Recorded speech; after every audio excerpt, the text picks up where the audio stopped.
Us now, Brian. Good morning. So let's start with what Stefanski had to say. How do expectations now change for the Browns with OBJ lost for the season? You know, if I'm on the Browns team, my expectations as far as win total, they don't change at all. I still expect this team to go out there and win 10 games. I think they're good enough to do that.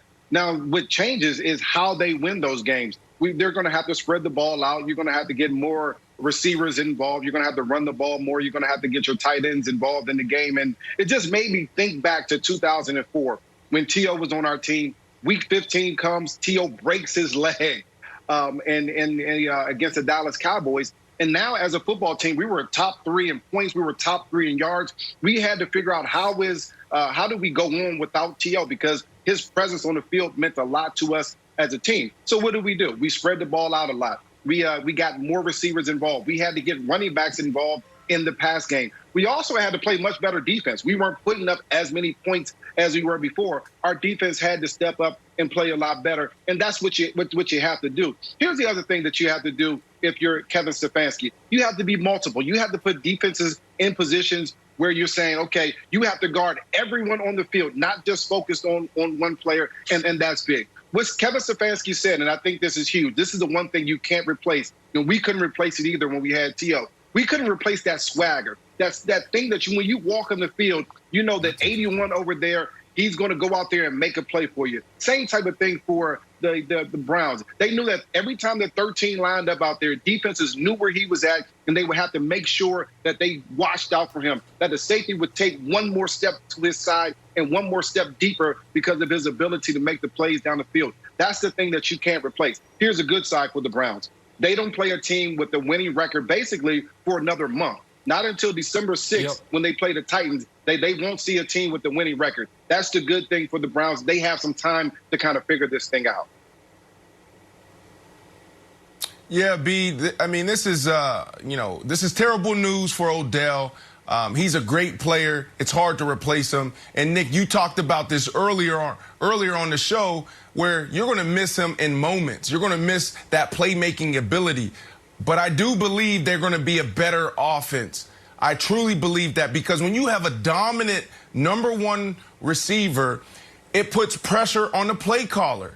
The play caller has to figure out when to get the ball to this guy. They have to figure out how to get the ball to him. And it throws off their rhythm if the chemistry isn't right. And we know that the chemistry hasn't been right with Odell in Cleveland. It also throws off the rhythm when it comes to the quarterback. The quarterback, what you want is that quarterback to drop back and to go through his progression and make the decisions freely. He doesn't need to drop back and think about, if I don't get it to him, what's going to happen on the sideline? Is he going to shut down? Will he come over emotionally and yell and scream at me? So those are the things that quarterbacks go through. I went through it in my own experience. When I was emotional and when I wasn't emotional, there was this pressure on everyone on the offensive side to get it to that #1 guy. Like, you know, they can help you win ball games, but what you want is an efficient offense, effective offense where those play callers and those quarterbacks can drop back freely and just call the game and get in rhythm. That's what we're seeing in today's NFL is guys spreading out the ball. Kansas City Chiefs is a great example. Tampa Bay is even a great example, just getting it to different play catchers and not just throwing it to one guy like the Atlanta Falcons, Julio Jones, and we wonder why they continue to lose. And listen, I think the Browns I agree with Brian and Brandon in this regard. I think the Browns are going to win 10 or 11 games. Where this kills them is when they are not the better team on the field and they need a great player to make a great play, where they need a great player to set things up for their less talented players. At some point this season, for the Browns to not just have some success, but ultimate success, they are going to have to beat Baltimore or Pittsburgh or both of them. I do not think they have the horses to do it, maybe with Odell, certainly without Odell. Now, they're going to be favored, to Brian's point, in every game the next month. Favored in every single game, and then late in the season, they get the Jets and the Giants. They'll run the ball. Myles Garrett is on a 20-sack pace. Baker will hopefully continue to do the deep intermediate play action where he's been so good. And over the course of the season, they'll be fine. But they are going to make the playoffs. And in the playoffs, missing Odell will show up. And Wilds, there's going to be on a lot of shows today very misleading graphics. Well, look, here's Baker with Odell. Here's Baker without Odell.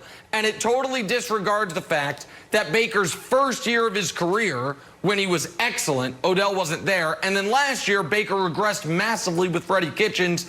That's when Odell showed up. You can't put that on Odell Beckham Jr. And so I think the Browns will be okay, except for in their biggest games where this will hurt them. But I still expect them to make the playoffs, Wilds. So when they make the playoffs, and let's say if it started right now, they'd have to go into Tennessee. They could probably beat Tennessee, and then they'd probably play Pittsburgh, and they'd lose. But I think that would be a good season for them. I think it's like, I know we like to say like Super Bowl or bust, but Cleveland is more like an Olympian. It's like, yeah, first, second, or third, we just want a medal. And we're also happy to be here. It's really nice. And we got a ton of pins in our jacket. It's fine. Brian, I don't think it's like you guys where you're like, hey, we're headed to the Super Bowl. We need T.O. back. I still think if they get to the playoffs, maybe they win a game, or if Baker just proves that he deserves that option and that he's like the quarterback for a long time in Cleveland, I think that's a win for them.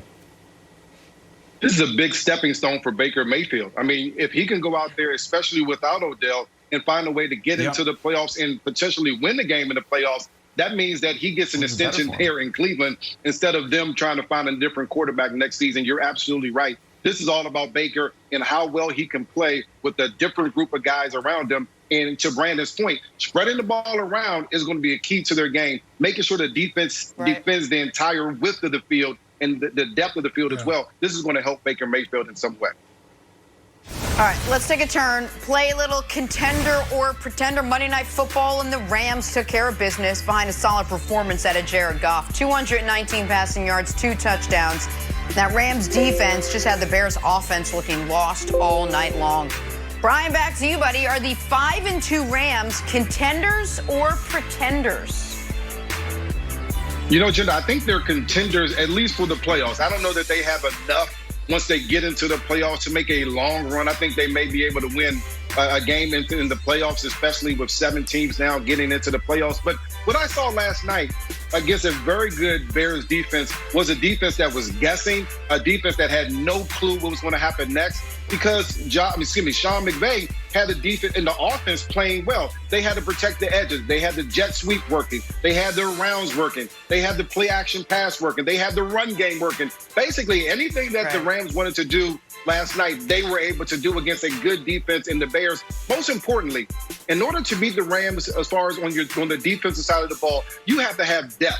And you have to have guys in your second string that can come and get after the quarterback. If you don't have that ability, then you can't beat the Rams, because offensively, they have a bunch of guys that can hurt you. And if they go into that hurry-up mode, they keep the same team on the defensive team on the field for a very long time. And that hurts a defense, especially when you get into the third and fourth quarter. That's when your reserves have to play a little bit more. It's just a tough beat, tough out when you talk to some of these teams here. All right, Rams get the win. That's contender or pretender. You know, some might be asking the same question of Cam Newton after another bad start Sunday. Is he one or the other? And what do the Patriots do now? That's next. First things first.